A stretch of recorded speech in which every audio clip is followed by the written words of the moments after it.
guys! Today I am not going to be giving a book review.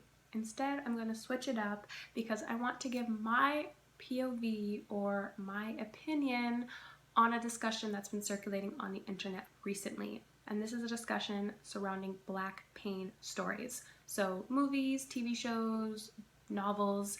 Should we, everyone, but specifically Black people, continue to consume Black pain stories? This is just my opinion on that. Let's get into it.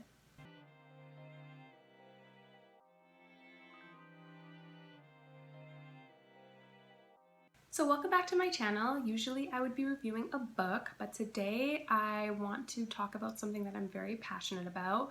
Both as a viewer, as a reader, and as a writer, I really want to talk about Black pain stories. I just want to give my opinion on this discussion that's been heavily circulated currently on the internet. Recently, a TikTok video went viral of a young Black man talking about how he no longer wants to watch Black pain stories. For example, he doesn't want to watch movies about police brutality or slavery, etc. He makes a point, which I'm paraphrasing, and it is a point that made me say, damn, where he said, if the main villain of your story is racism, I don't want to watch it. He is not the first Black person to feel this way or to express it.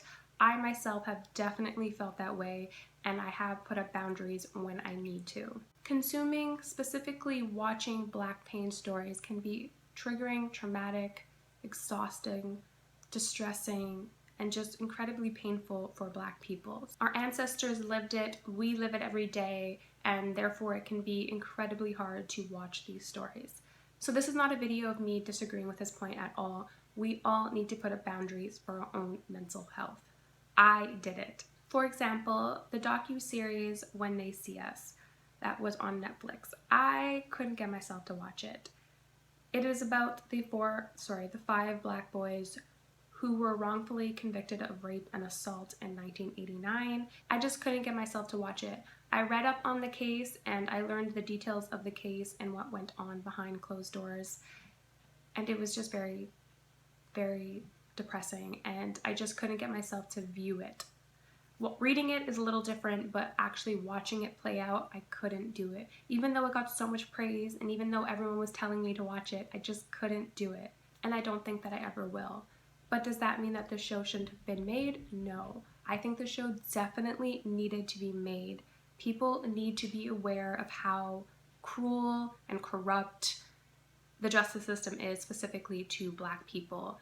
And so this is a very important educational show, and it's based on facts. You know, it is a real case that happened, and so it is very important that it's out there in the world. I just had to put my own boundary up and not consume it because I knew how distressing it would be. But people definitely needed to watch this show, specifically viewers who aren't Black or who are ignorant to the ways that our justice system can be incredibly corrupt, specifically to Black people. So yeah, very important show, definitely needed to be made. I just had to put my boundaries up and not consume it for my own well-being, which is something I think that Black people should do. They should put their boundaries up. If they feel like a show or a movie is going to be too traumatic to watch, definitely your mental health should come first. But just don't give up on stories that explore Black pain, because usually they are so much more than that. There are stories about love, there are stories about healing, there are stories about strength, resilience, resistance, and often these stories are incredibly inspiring. Let me just give you an example of that. I told myself I was done reading or watching slave narrative movies or books. I had to read a bunch of them for school, and I did learn a lot about what our ancestors endured in order for me to be here, and it is very important for us to read these stories to know. But after school finished, I said I was done. I couldn't do it anymore. It's too stressful, painful, traumatic to read. So I said I was done. But then one day I came across this book. I was looking for books to buy, and this one was on a list of up-and-coming Black stories by Black authors. And at first I was reading the synopsis, and I seen that it was set during slavery on a plantation, and I was right away going to be like, pass, don't want to read it. But as I continued reading the synopsis, I realized that this is a story about love, and this is a story about Black queer love between two enslaved men on the plantation named Samuel and Isaiah. And I knew right away that this was a story I have never read before, and it was a story that I needed to read. I mean, I never read a story about queer love or Black queer love during slavery, just never. So I knew it was a unique story that I definitely needed to read. Because you have to pause and think, why haven't I read a story about Black queer love during slavery? These voices have been silenced. So here's a story where their love is at the center of the story. And so I knew right away, even though it was going to be hard to read, even though it was going to be triggering and traumatic, I had to read it. And I'm so glad I did, and I do not regret it. But yes, this would be considered a Black pain story, but it is so much more than that. It is about love. It is about finding love in a hopeless place. Cue Rihanna. No, just kidding. Copyright is a bitch. But it is about community, strength, resilience, resistance. It is about dismantling white supremacist ideology. It is about dismantling homophobic rhetoric. It is about Black queer love in all its beauty and glory. So yes, it would be considered a Black pain story because it is full of pain, but I ask you not to write it off because it is so much more than that. I'm certainly glad I didn't write it off because it was a slave narrative. I'm happy I read it. The language is so poetic and musical, and the love between Isaiah and Samuel is just beautiful and inspiring. Another example I want to give is a movie that I watched a few months back on Netflix called All Day and a Night. It stars Ashton Saunders, who was in Moonlight, so you may recognize him from Moonlight. He plays a young man named Jakor. The synopsis, or the shortened synopsis that I found on the internet of the movie is, let me read it. A young man embarks on a journey of self-discovery after landing in the same prison as his father. So yes, this movie would definitely be considered a Black pain story. It is about a young Black man. It's about Black men in prison. It is about gang culture, etc. So yeah, there's a lot of pain in this movie. Not a lot of happy, joyful moments in this movie. And it is also a film I would have specifically passed on if I was just scrolling through Netflix looking for a movie to watch. But my boyfriend persisted, and so we ended up watching it together. And honestly, I loved the movie. For one, Ashton Saunders is incredible. He is such a star. He is so captivating to watch on screen. So just watching it for him is like enough. But I really loved the movie for its deeper message. I loved it because it was essentially a story about redemption, about growth, about understanding, about healing, about hope. It's essentially about a young man who's coming to terms with his life and how he wants to be and do better. The ending scene really solidified my love for this movie. There's just this beautiful, powerful, touching, tender moment between him and his father. I would love to just tell you what it is, but I don't want to spoil it. But it was such a beautiful moment, and till this day, I think back to that moment, and it just warms my heart. And it just makes me happy. It is just such a powerful, beautiful, and symbolic moment. So even though you know this movie was not exactly full of joy and happiness, and you know right from the get-go that he ends up in jail, so it's not exactly a happy ending, I'm still happy I watched the movie. I'm glad I didn't just write it off as another Black pain movie and just store it in a box into all the other movies I don't want to view, because I really enjoyed the movie and it's a powerful story. I don't know why Rotten Tomatoes disagrees with me. They rated the movie a 54%. I don't agree with that rating, and I actually think it deserved a higher rating. So I think it's a good movie, and there was a message that was deep and offered a lot of reflection. Now, to change up the lens of my point of view, Earlier, I was speaking as a reader and a viewer, but now I'm going to be speaking as a writer. The reason I am so passionate about this topic is because a lot of the poetry and the stories that I write would be considered Black pain stories, but I never go out of my way saying, I'm going to write a story about Black pain. No, the story comes to me. At first it's like a little seed in my mind, and then it starts to kind of sprout and grow, and then it blooms, and then I get it on the page. And sometimes I know right away what I want the message to be before I start writing, or sometimes the message doesn't really come to me until I'm like halfway through the story. But there is always a message in my story. There is always meaning, there is always intention. And although there may be many different interpretations of that meaning from readers, I always make sure that I have my own when I'm writing. I am not writing a Black pain story. I am writing a story about a Black person who's going through painful experiences. How do they learn from these experiences? How do they grow? How do they change? How do they not deal with the situation? How do they heal is the most important one, or not heal. Those are the types of stories that I like to explore in my writing. Pain is such an integral part of the human experience. I really believe that pain is what shapes us as individuals. And I like to work through that pain within my characters in my stories. My stories also have moments of joy, happiness, love, family, community, strength, resistance, resilience, persistence, on and on and on. It is not just a Black pain story, in my opinion. But yes, there is Black pain in the story, and I would hope that my stories wouldn't be written off just because of that. And maybe I'm biased because when it comes to reading, which I do a lot of, I tend to like to read stories that have a lot of pain and trauma. Literary fiction is what it would be called, as opposed to genre fiction.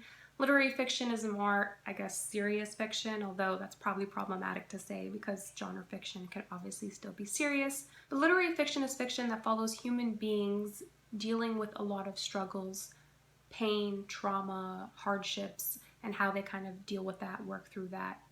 And that's just what I like to read. I find these stories more compelling, more educational, and more relatable to me. I also find that these novels, they leave a everlasting effect on me. They have the greatest impact on me, and that's why I like to read them. And so maybe I'm biased because those are the kinds of books I like to read already. I don't really read books to be like happy and to feel joy or to experience love. So maybe I'm biased when I'm giving, well, obviously I'm biased, we're all biased, we're giving our own opinion, but maybe because I love to read those books, that's why I'm all like, don't give up on Black pain stories. For me personally, I read to learn, I read to be educated, I read to empathize, I read to travel, I read to understand another person's experiences. And so I tend to write stories like that as well, stories that follow the human experience and all its complexities, and tragedy and pain and suffering and healing and love and friendship and community, so on and so on. But not everyone likes to read stories that have a lot of pain in it, even if it does have joy and love and laughter in it. And that's okay. To each their own. I think that when it comes to creators, to writers, to producers who are making these shows or writing these novels, they need to make sure that there is a purpose to the pain, that they're not just writing a painful story just because, that they're not just trying to profit off of Black pain. When writing these stories, make sure that there is a purpose, make sure that there is intention, make sure that there is depth and a message and a meaning in the story. Often these kinds of painful stories teach white viewers or readers about the Black experience, and that is so important. White and non-Black readers and viewers need to be aware of what it's like to be Black in this world, because it gives empathy, and like I've said in another video, empathy is so important. I truly believe empathy challenges racism, and empathy ultimately challenges white supremacy. So these stories need to be told so that people are aware. But Black creators need to make sure that they're not catering to white and non-Black viewers. They have to also recognize and realize that Black people are also consuming these stories or reading these novels, and we just need to always be mindful of that while creating. I think that's the most important thing I've learned as a writer while I was mulling over this discussion in my head for the last couple of weeks, is that I need to be more mindful of my audience, which is not something I particularly thought about while writing. But now it's like at the forefront of my mind, and it's definitely made me go back to the stories I'm currently writing and just be more critical of my work. So I am thankful for that lesson. So I don't really have like a final point, or like I said, I don't disagree with what the young man said in the video, but I just want to speak to you guys, the viewers, the readers, the watchers.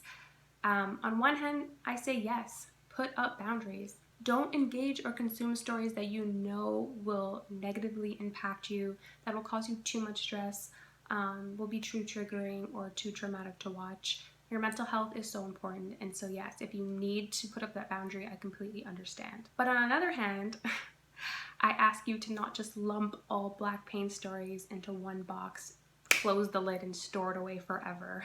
Be critical in picking and choosing what stories you will or will not consume, because you never know how these stories may positively impact you, make you happy, make you laugh, bring you joy, inspire you, which is the most important thing. And maybe the story will teach you something you didn't previously know. Inspiration and education, two of my favorite things that I love to get from a story is what is it teaching me and how is it inspiring me. And let me give you two examples, because you know I love giving examples. The Hate U Give. This is a novel and a movie about a young black teen named Star who is a witness to her friend's murder. His name is Khalil, and she is a witness to him being shot and murdered by the police. This is a story that would definitely be considered a black pain story, but it is also one that is so insightful and so inspiring for readers, specifically for younger viewers, because it is following, I believe she's 16 or 17 years old. I read the novel and then I watched the movie twice, once in theaters and then once just recently, actually, like a couple weeks ago. And I cried both times in this one particular scene where Star finds her voice and she gets up at a protest. She gets up on a car and she has the mic and she starts screaming for justice. And it's just such powerful, inspiring moment that it made me cry, but not necessarily sad tears. Like, it was tears of like, I'm proud of her, and tears of like hope, you know, if that makes sense, because it's not necessarily tears of joy, but it's tears of hope and just being so emotionally affected by her finding her voice. And so yes, it is a painful story, but it is a powerful story with a powerful message, and it has a lot of intention and purpose, which is what I think is most important. Another one that I watched recently on Netflix is called Concrete Cowboy. It is a adaptation of the novel Ghetto Cowboy, which I have not read. This movie is about a young black man named Cole, teenager. His mother has had enough of his bad behavior, so she drops him off at his dad's house, who he has not seen in years, and just leaves him there. His father lives in the ghetto, but it's not like one I've ever seen before, because this specific community cares for and rides horses. So yes, this story is painful. It is about a black teenager being forced to live with his deadbeat father. It also explores gang culture. It also explores segregation and racism and white supremacy and gentrification. So yeah, there's a lot of painful topics and experiences being explored in the story. But there's also so much more than that. It is a story about healing, about coming together, about love, about community, about resistance, strength, fighting back, fighting your ground. I mean, it's just so much strength in the story. I also learned so much in this film about the history of black cowboys and about the very real and present cowboys that are currently right now living in Philadelphia. I mean, who knew? I mean, I'm sure of course people did know, but I had no idea that there was still black cowboys riding around in Philadelphia right now. And so this film taught me a lot. So even though it was painful to watch at moments, it was also very educational and inspiring. And I just loved watching this community get together and talk and laugh and joke and sing. I mean, like I said, beautiful, powerful story. Now, talking about Black joy movies, movies that are centered in Black joy, Black happiness, we definitely need them. There needs to be balance. Right now, it's like 90% Black pain movies and like 10% Black joy movies. So we desperately need these stories. We need Black rom-coms. We need Black success stories. We need Black comedies. We need Black sci-fi. We need more Black love stories like The Photograph or Sylvie's Love. I mean, these stories need to be told. And maybe I'm not the one to write those stories currently in my life, but I know that there are plenty of them. I know there are a lot of Black authors who are writing these stories. We just need to take them from book form and put them on the screen so that they're given a more international platform. You know, these stories need to be put on our screens. So Black joy movies definitely need to be made. There needs to be balance. There desperately, desperately, desperately needs to be balance. So yeah, those were my points and my opinions and my point of view on the discussion surrounding the consumption of Black pain stories. But now I ask you, what are your thoughts? Do you agree with me? Do you disagree with me? Do you have your own take?